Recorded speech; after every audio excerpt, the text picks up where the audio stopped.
Okay, so in this video I want to talk about some of the details of the pyruvate dehydrogenase complex. I previously mentioned that there are three enzymatic activities. The enzymes were called E1, E2, and E3. And E1 is specifically the pyruvate dehydrogenase, which also is called a decarboxylase. There's a key coenzyme there, and that's TPP, the thiamine pyrophosphate. And the reaction catalyzed by that enzyme is the oxidative decarboxylation of pyruvate. E2 has the dihydrolipoyl transacetylase, and the lipoate or lipoamide coenzyme is key there. And effectively what happens there is the transferring of the acetyl group to coenzyme A. And dihydrolipoyl dehydrogenase is E3, and FAD is used there. That's the key there.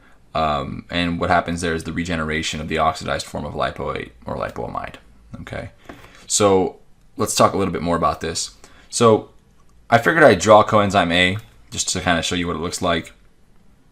When we have coenzyme A, we typically represent it as CoAsh, and the reason why is the CoA portion is not as important as this end right here. The SH is right here from this thiol group that comes from this beta-mercaptoethylamine portion. The rest of this is really the CoA that we mentioned, but we never draw it because it's obviously huge.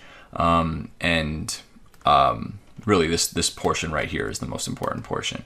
We can see here that the molecule is made up of this portion here from pantothenic acid, which is vitamin B5, and this portion over here, which is the 3' phosphoadenosine diphosphate, which is a nucleotide. I figured I'd mention that the function of coenzyme A here and elsewhere is to carry acyl groups. And an acyl group is just when you have a carbonyl like this and some R group connected to something. So that is an acyl group.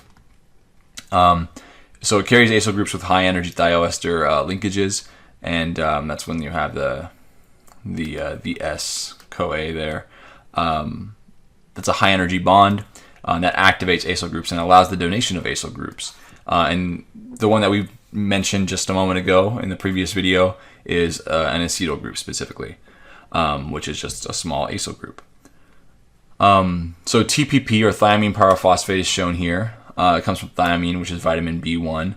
A deficiency in that enzyme causes beriberi. We'll talk more about vitamins later, but the function of TPP here and elsewhere is that it's a cofactor in decarboxylation reactions.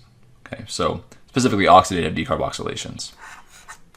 Okay, lipoate looks like this over here, and its function is as an electron and acyl group carrier, and we'll see how that kind of works when we look at the reaction of the complex.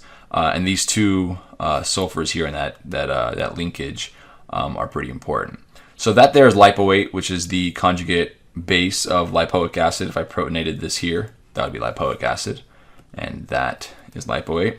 But in the pyruvate dehydrogenase complex, it's connected to a lysine residue or lysyl residue that's actually part of E2. So if you have, if you get rid of a water here, or if you get rid of water, you make this amide linkage, and now you have lipoamide. So this is what it actually looks like as part of the enzyme, right? Because it's actually bound as a sort of prosthetic group in E2 of the PDH complex. Okay, so some people got mad at me when I talked about lipoate being a cofactor. They said, no, it's actually lipoamide. They're just getting kind of crazy, but this is the distinction here, right? This is lipoate here, and this is lipoamide because it's actually connected to E2. FAD, FADH2, NAD+, NADH, they function as electron carriers, reduced electron carriers, and I show there that they're from vitamin B2 and vitamin B3 respectively. But I don't have them drawn here. They function, like I just said, as electron carriers. If you want to look at their structures, just conduct a quick internet search and you can find them. But they're kind of big, and I don't want to take up too much space or time. So let's scroll down to what's going on here. We have the 5 steps catalyzed by the actual complex, and we're going to show them with this little drawing here. And I'll maybe scroll in between this and the little drawing as the video goes through.